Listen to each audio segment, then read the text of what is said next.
Oke, lanjut kita ke menu rawat inap. Di sini menu rawat inap. Untuk kawan-kawan di rawat inap, kita pilih kamarnya dulu. Kamarnya kita contoh Beliuk deh. Contoh Beliuk di sini. Nah, di sini akan ada pasien-pasien yang dirawat di ruangan Beliuk.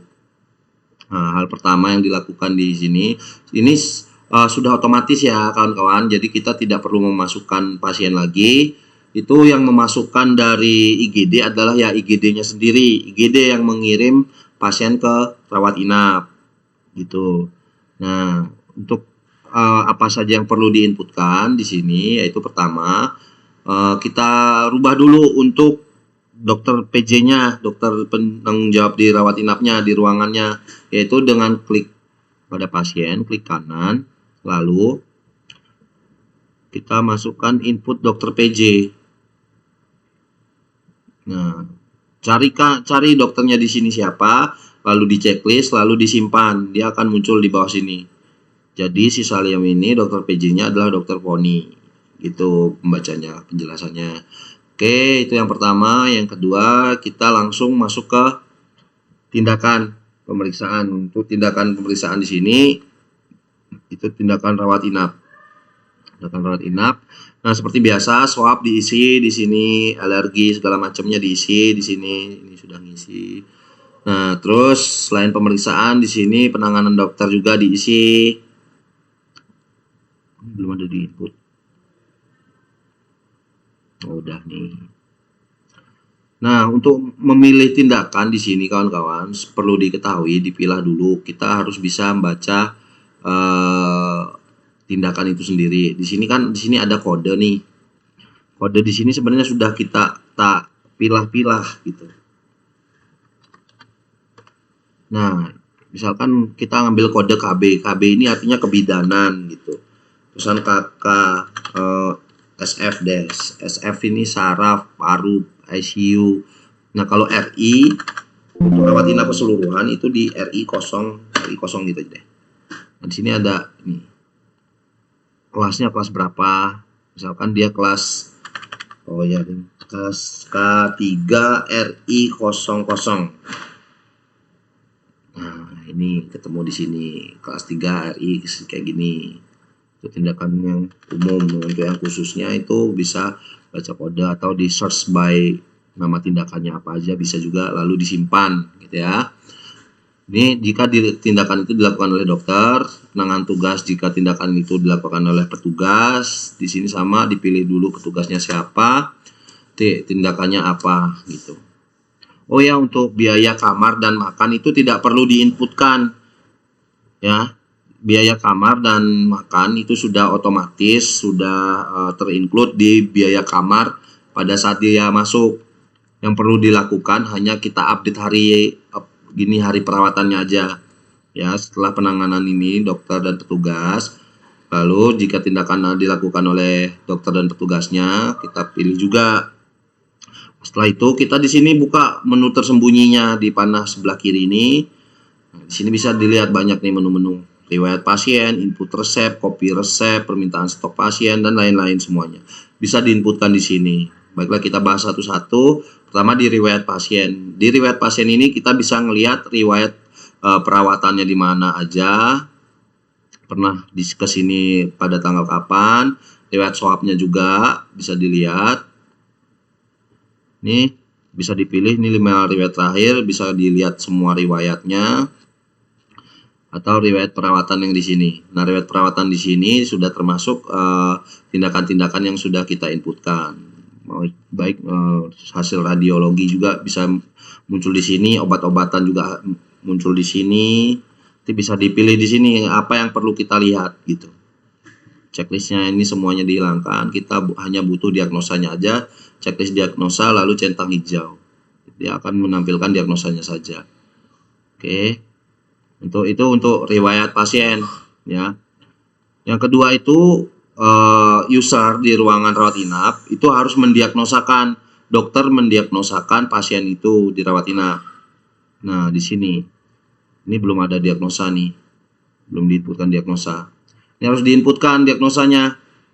Wajib diinputkan by kode ICD. kode ICD-nya berapa dihafal atau dibuat kopelan catatan 20 ICD atau 20 tindakan yang 20 penyakit yang sering dirawat. Nanti tinggal kita lihat aja kode apa kodenya gitu.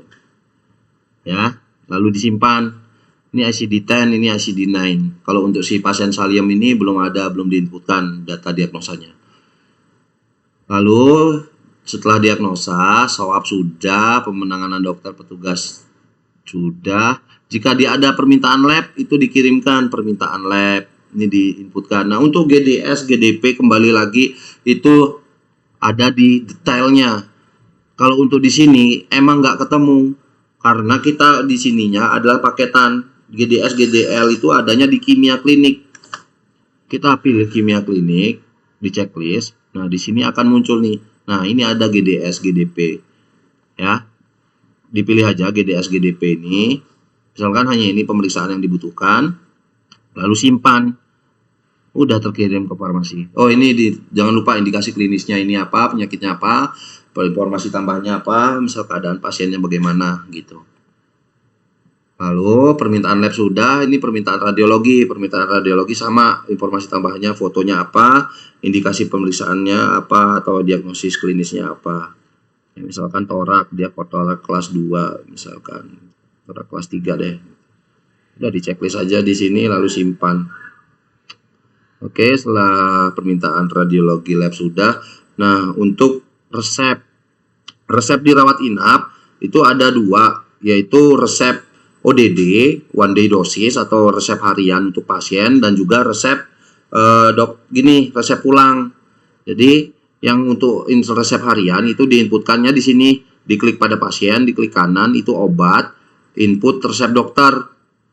Ingat, hanya input resep dokter untuk resep hariannya.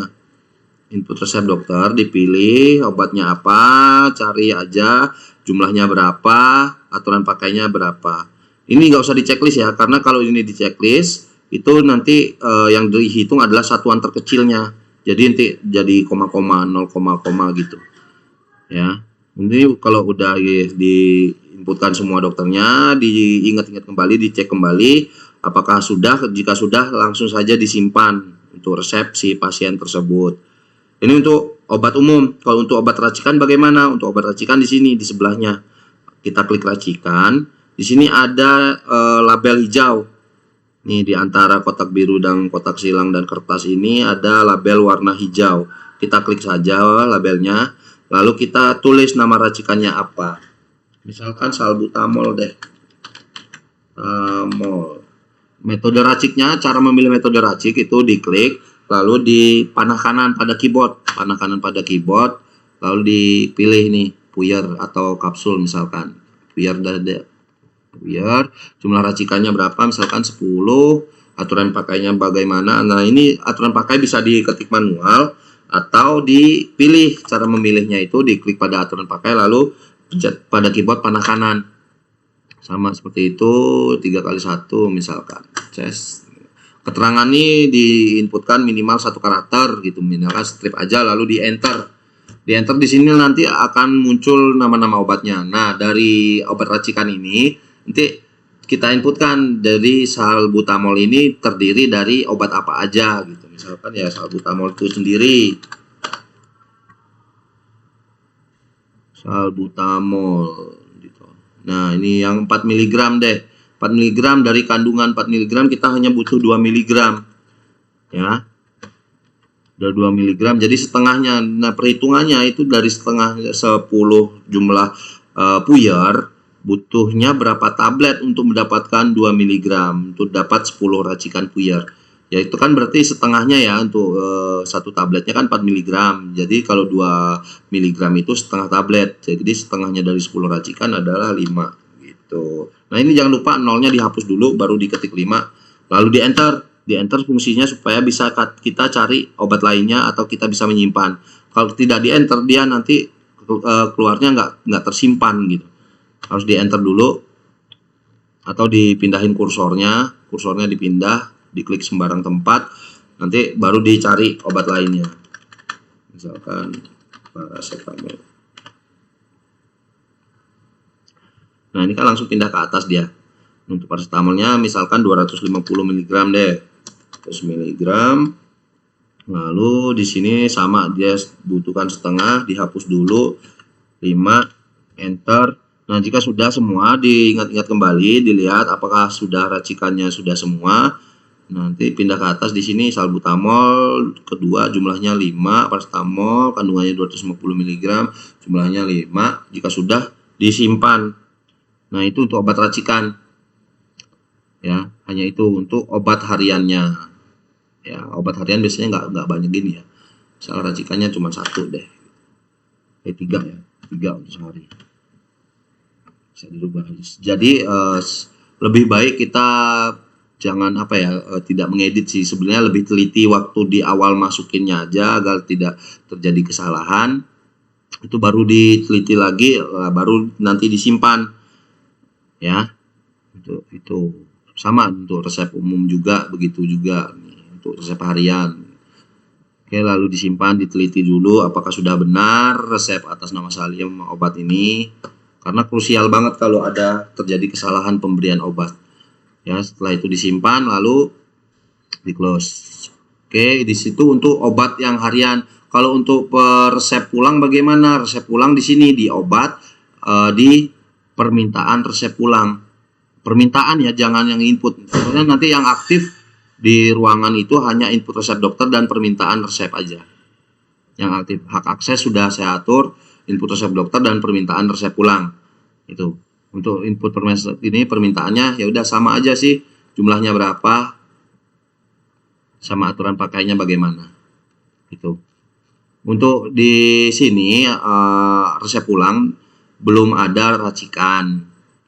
Ya, untuk racikan kalau dia emang resep pulang, kita tetap input di obat resep dokter. Tapi diterangkan di sini di keterangannya itu keterangannya resep pulang. Ya, di sini. Resep pulang gitu. Ya. Oke. Jika dia nggak ada racikan ya udah tinggal di obat terusan permintaan resep pulang. Di sini. Cari nama obatnya, masukkan jumlahnya, aturan total, aturan pakainya bagaimana. Sama dipilih di panah kanan pada keyboard juga untuk memilih otomatisnya. Oke, untuk obat udah, resep pulang udah, resep harian sudah. Lalu untuk retur obat yang tersisa di kamar rawat inap, itu di sini di menu obat, retur obat barang dan alkes.